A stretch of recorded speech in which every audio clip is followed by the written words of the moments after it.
بسم اللہ الرحمن الرحیم۔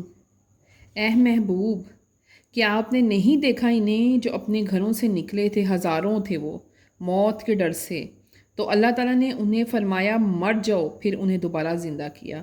بے شک اللہ لوگوں پر فضل کرنے والا ہے، مگر اکثر لوگ شکر ادا نہیں کرتے۔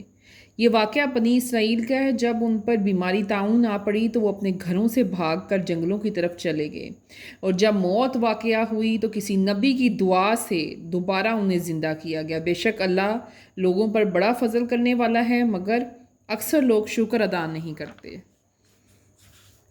اب اگلی آیت کا بیان یوں ہے کہ لڑو اللہ کی راہ میں، جان لو اللہ سنتا ہے۔ اسلام کی سربلندی کے لیے کفار سے مقابلے کا حکم ہے، یہی جہاد فی سبیل اللہ ہے، کیونکہ موت کا اگر وقت آ گیا تو وہ ابدی زندگی ہوگی۔ کوئی ہے جو اللہ کو قرض دے، قرض حسن دے۔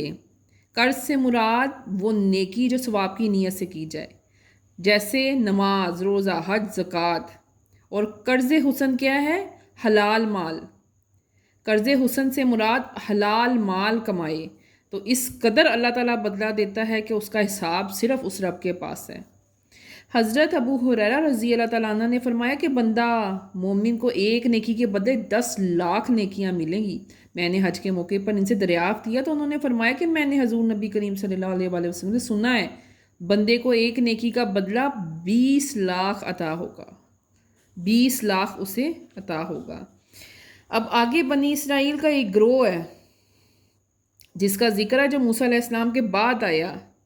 انہوں نے اپنے پیغمبر سے کہا آپ ہمارے اوپر ایک بادشاہ مقرر کریں تاکہ ہم خدا کی راہ میں جہاد کریں۔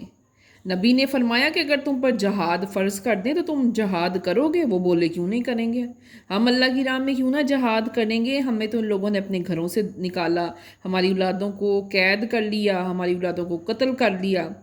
پھر جب ان پہ جہاد فرض کر دیا گیا تو وہ منحرف ہو گئے، تھوڑے تھے جو ثابت قدم رہے، باقی سب مکر گئے۔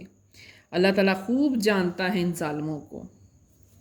اور پھر ان کے نبی نے ان سے فرمایا کہ ٹھیک ہے، میں طالوت کو بادشاہ بنا دیتا ہوں تم پر۔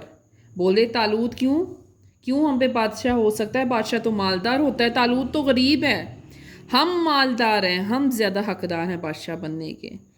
تو اس نبی نے فرمایا اللہ نے اسے چنا ہے، وہ علم میں، جسم کی کشادی میں تم سب سے زیادہ وسعت والا ہے، اور اللہ جسے چاہتا ہے اپنا ملک عطا کرتا ہے، یعنی جسے چاہتا ہے وہ اللہ تعالیٰ بادشاہ بنا دیتا ہے۔ اب وہ آگے کہنے ہیں اس کے طالوت کے بادشاہ کی نشانی کیا ہوگی، کیا نشانی ہوگی؟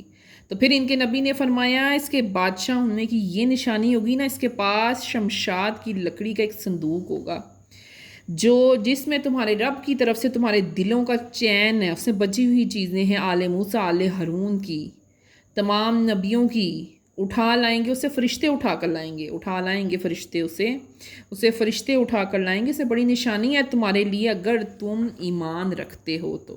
صدق اللہ العظیم۔